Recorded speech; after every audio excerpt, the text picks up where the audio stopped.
season 2? There's to be so careful. I think the main thing is that the Patriots are really making a big push, kind of pulling out whatever stops they haven't pulled out yet, and they've pulled out some pretty considerable stops. So there's a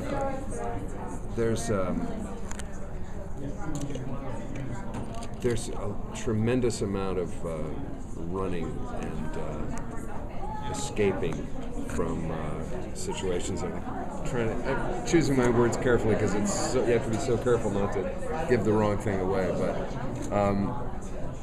I think that's the main thing of the last few episodes is that the Patriots are really. If you think they've done some dirty, difficult stuff in the past, they kind of redouble their efforts down the wire. And is James still trying to redeem himself still, or is I think he always has that. Yeah, he. I think that part of him maybe never feels completely redeemed, but he does. I think he's. It's a very interesting thing to go through. He's, survival in this world is so moment to moment and day to day that I've finally decided I don't think as characters these people can think ahead very far. They just can't afford to. They're just trying to get through the next 10 minutes all day long, every day. And so, but there are a couple of times when Gene has to really pull himself together at the end. There is a part of him that is so weary and so, in a way, part of what the last few episodes are about is why we fight. Is figuring out a reason to try to get through whatever this next thing is. And the interesting thing about doing the show is that it's so difficult to make. It's a very difficult show to make. The hours change every day. Every day you're going to bed at a different time. 7 days a week you're going to, even because we're off for 2 days, but typically we shoot on a Friday night until 7 or 8 a.m. Saturday morning. Drive an hour from location. By the time you go to bed, it's 9 o'clock in the morning on Saturday. And then you're going to be back Monday morning shooting. So there's kind of something, it's almost like being in the show is a sort of parallel to what it is that the show is about, which is survival. And we really have to pace ourselves and take really good care of ourselves. And so there's an aspect of which I love that the writers really popped up for Gene in the last couple of episodes. Is part of him is just, he can't do it anymore. And he's the oldest one, and I certainly find myself thinking, if I had to go through what they're going through, I might just lie down in front of the train tracks and say, there's a pretty interesting sequence coming up on a train. I can tell you that. Speaking of trains, steam locomotive. We had to find a steam locomotive that was functional in Texas. It was interesting. But I do think it's all about, in the internal level, it's just all about finding whatever it is that gets you through the next challenge. And I love that about it because it's very immediate. These are not, it'll get to intellectualize very much. It's a long answer to a short question, sorry.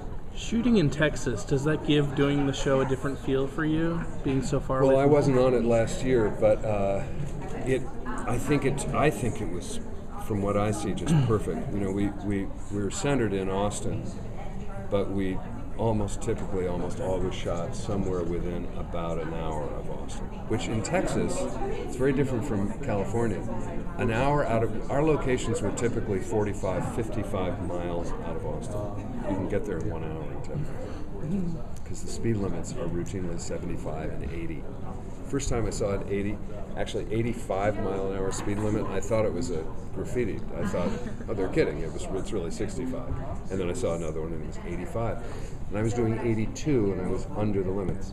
So the good news is you can get to these locations very quickly.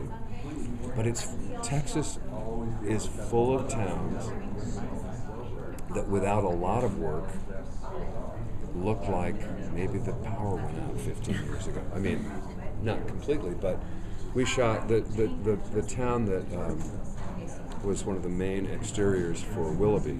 It's a city, a town called Bartlett. And the main drag in Bartlett, two main drags that intersect, I'm going to say they're probably 25 storefronts. Maybe 4 or 5 of them are used. The rest are closed. So it has that wonderful look of decay that's very hard to find in America, because in America when things get decayed we tend to bulldoze them and build a new thing. And so Texas actually has a lot of its charm is in these wonderful old towns that have been preserved. And with a minimum of effort you can throw stuff up and throw a false building front or something and make it look like the power's been out for 15 years. So I think it's a almost unlimited place for this show to shoot if it goes on. Can you talk about working with Elizabeth Mitchell and just the relationship between Jane and Rachel? I love working with Liz.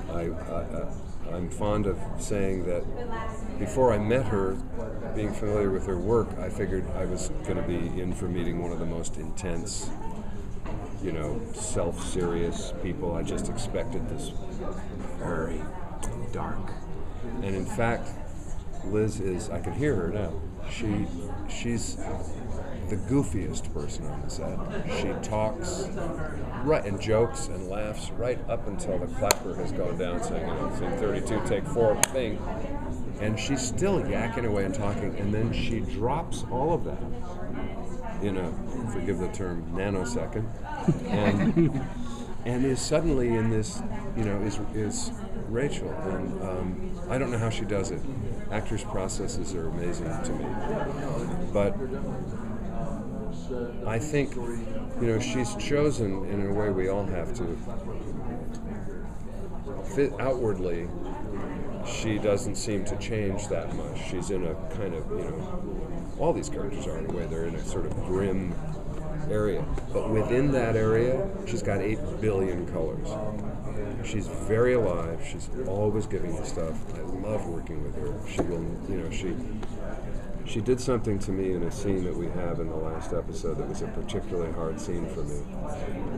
And she ad-libbed on one take. All she did was ad-lib. She said, in the scene she calls me Dad. She said, Dad. In one take she said, Daddy. And it just was like a gut punch because I have a grown daughter and she knows it. And she'll do things like that when you least expect it, that are designed to just, dig deep. And I just adore her. And I love the storyline that they gave us throughout the season. But yeah, in that scene, as in many other scenes, she always mixes it up. She always makes it fresh, always gives you something a little or a lot different from take to take. She'll try a scene in 2 or 3 very different ways, which a lot of actors don't like to do in television because we can be afraid that the editor, what's the editor going to use? You want to sometimes you almost want to limit the editor's choices. Liz does just the opposite. She'll do it this way, and then she'll do it this way, and this way, and this way. It's so much fun to work opposite her. Thank you very much. We got to move. Thank you. Thanks for talking with us. Thanks.